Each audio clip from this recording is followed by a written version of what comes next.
Hi lovelies, and welcome back to this channel. If you're new here, my name is Belinda's channel. Thank you so much for all the love and support.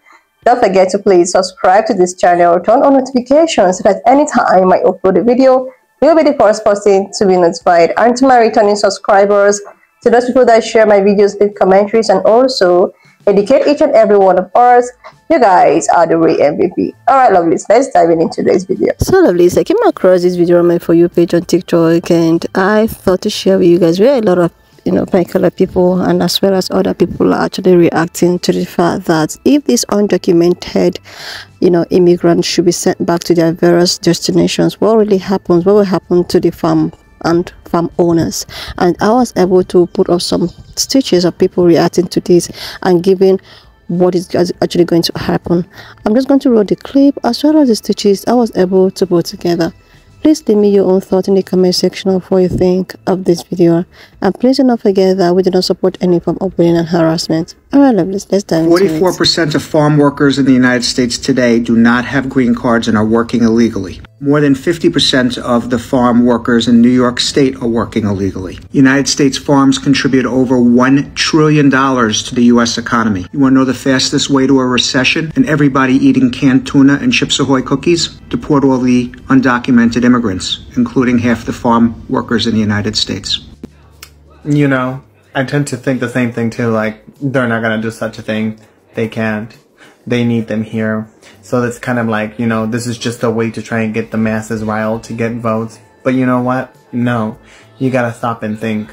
They're gonna try and make everything possible to fill every single gap of an undocumented immigrant with a prisoner. They're gonna use the jails. The inmates in the jails.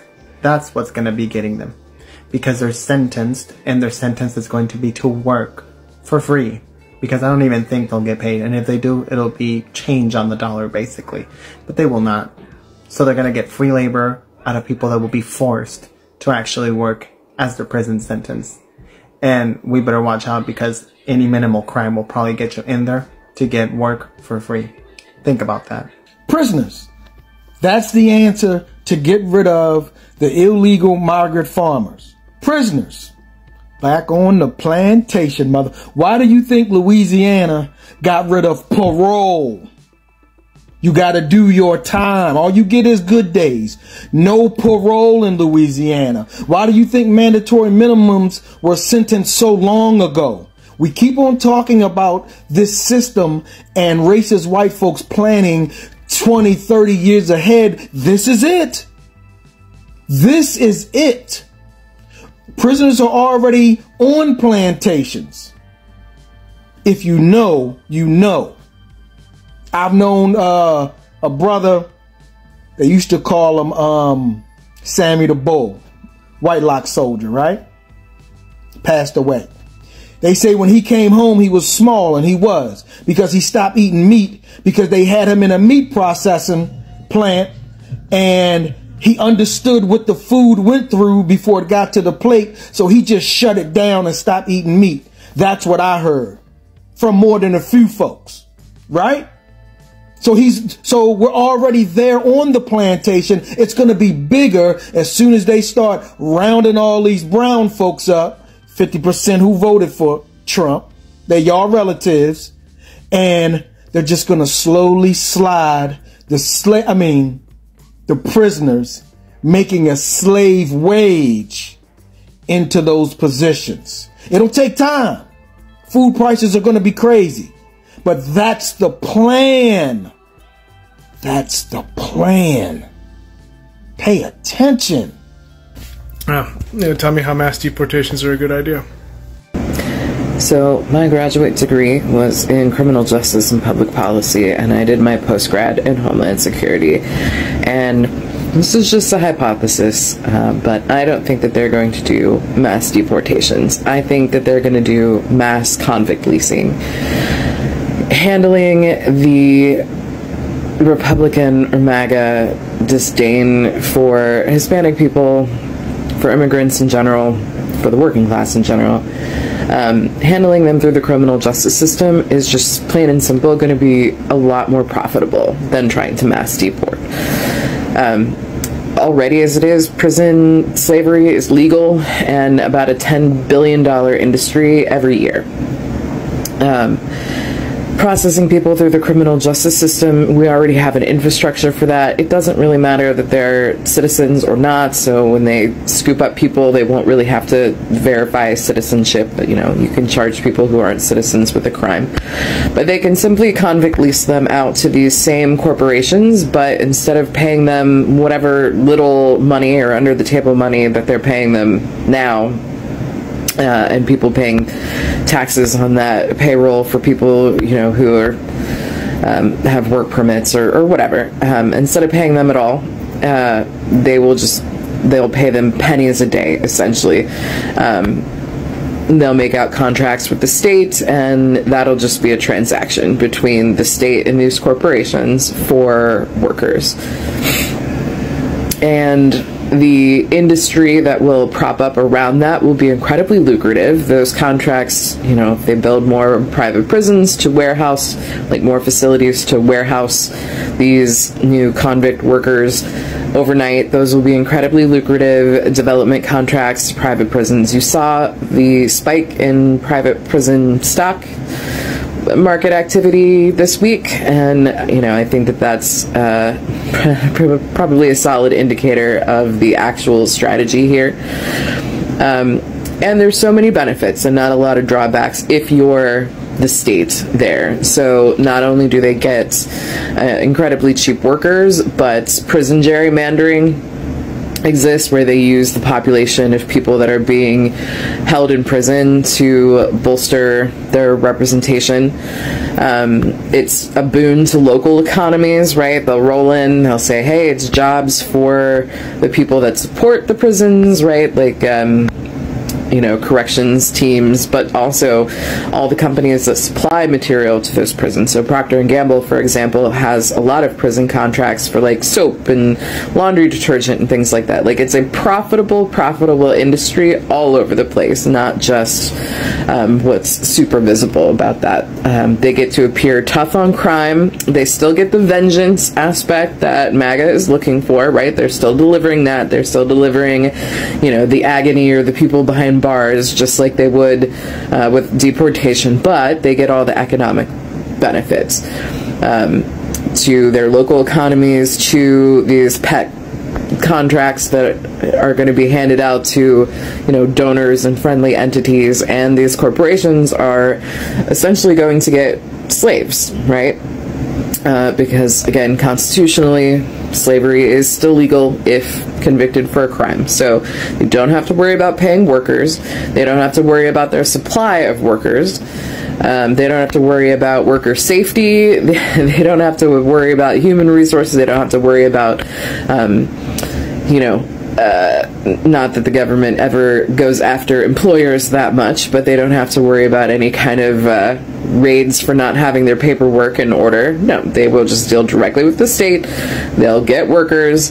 They won't have to worry about those workers acting up, because there will be people with guns in the fields making sure that they perform. So my hypothesis, just from what I know about the criminal justice industry and the existing use of convict leasing, and this is kind of coming, it's going to be in the same place that the Jim Crow era convict leasing was happening, right? Those are going to be hotbeds for this strategy, and they already have sort of they already know how it goes, and they already have the infrastructure in place. So I don't think that we're going to see deportations. I think we're going to see something a little bit more sinister that's right up capitalism's alley. The Obama administration deported so many undocumented immigrants that he became known as the deporter-in-chief. Didn't you get the memo? We no longer rely on statistics. We no longer rely on geographers like myself with a master's degree who studied demographics, geopolitics, agribusiness, etc. We're throwing that out the window, hence me not having a job in my field for the last 5 years. Thankfully, I'm adaptable. I have a growth mindset, and I love to learn. Understanding that the majority of the United States citizens aren't as educated, I now work in personal development and education. Together we can. I seriously love these things are about to get very, very tough. Like, which might turn out to be a good thing and also an uncomfortable scenarios. So this man, as you all saw the stitches that I put, was talking about how this massive deportation of undocumented migrant or immigrant is going to affect so many people, especially farm workers, farm workers, construction workers, and all of those people that does this strenuous work that is probably done by some of these undocumented immigrants. And with that being said, if this should if this deportation should carry on, that means a lot of businesses is going to be affected. A lot of farms is going to be affected. A lot of business owners are going to lose their maybe capitals and incomes and interests and all of that. And this actually reminds me of what really happened sometime in Florida about dissenters. Also about, he has something to do with dissenters, and is it dissenters? Correct me if I'm wrong.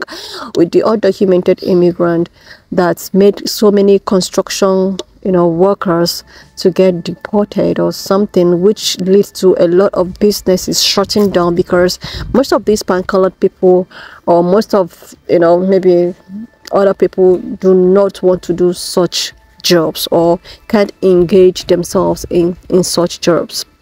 And now this is trying to repeat itself at a larger scale, which when these people are deported back to their various destination, that's the undocumented ones, not the documented ones, it's going to affect a lot of industries, like the construction workers, the farmers, like most of these people that work under the sun,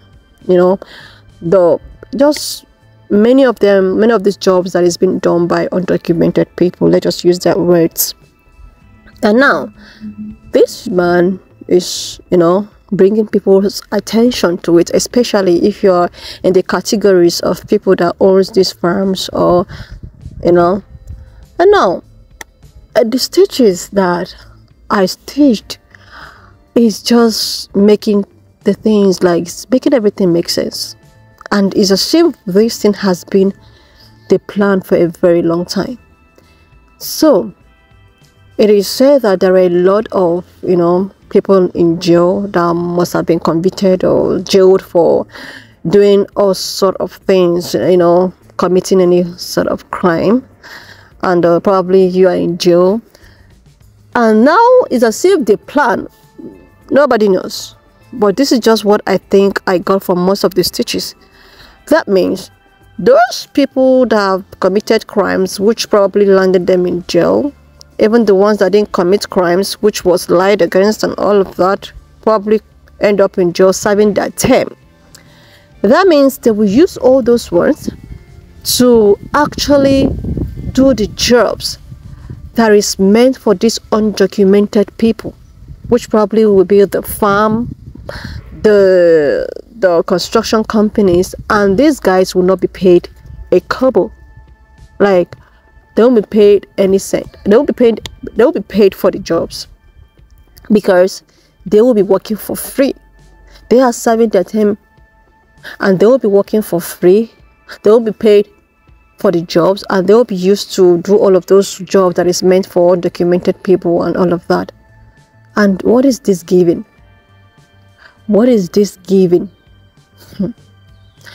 And the fact that it's not as if when they are not paid for the job, that the owners of these companies or industries or farmers won't pay the government. Maybe the owners of the said industry or farm and all of that might pay the government for them to get these people to do the job. Meanwhile, the government will not be paying these people to do the job. Sense. Like, the thing is that who is going to win in all of these things? The system. Okay. And who is going to be affected with all of these things? I think everyone might be affected. Especially everyone might be affected, because this will give room for a lot of people to actually keep serving time in prison, even if you, like, you know how it is, especially people that looks like me. There is something that someone that looks like me will do, wouldn't get away with it. You will go and serve time for it. Meanwhile, there is something that someone that looks like the other person will do, this person will get away with it. So that means a lot of people really need to be very careful, so that you will not see yourself in prison and end up working for free. You should very be careful, because you might get yourself involved with something that might probably take you to prison, and from the prison you get to work with in all this field, doing it for free. Like, lovelies, correct me if I'm wrong, but this is just what I think I understand. This is just what when I saw this stage, I was like, wow, it's now making sense. It's like everything is coming together. This has actually been the plan all along. Anyway, lovelies, like I used to say, correct me if I'm wrong. I'm very happy to get any form of correction. And please leave me your thoughts in the comment section of what you think of this video. You know, what you really think. Subscribe to this channel if you're here to do that. And please, if you're leaving a comment section, if you're leaving a comment, just be, you know, use abbreviations and, you know, what we know, you know how it is. We've been here for a very long time and how it is. So please subscribe to this channel if you're here to do that. Like this video, and I will see you lovelies when I upload the next one. Up to this extent, thank you so much for all the love and support. Why not just leave me your own thoughts in the comment section of what you think of this video. And please do not forget that we do not support any form of bullying and harassment. We just here to educate and, you know, inform ourselves. All right, lovelies, please share this video, subscribe, and I will see you lovelies when I upload the next one.